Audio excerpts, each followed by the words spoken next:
Hey guys, what's up? In this tutorial we're going to show you how you can change the fill color of objects and shapes in your documents on Inkscape. So let us get started. So guys, head over to your document and select one of your objects.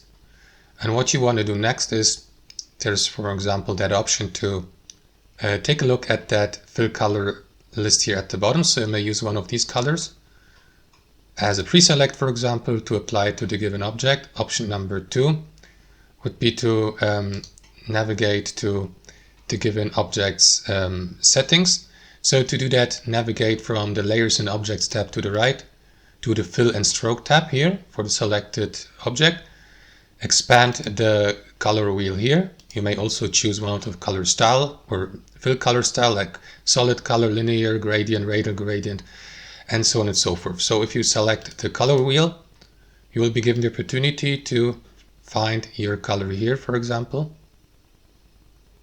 You may use also the hex color code here if you like, or customize your color even more by choosing or by clicking into anywhere here on that rectangle to adjust the color of the shape or object. And that's how it works, guys. Thanks for watching and have a fantastic day.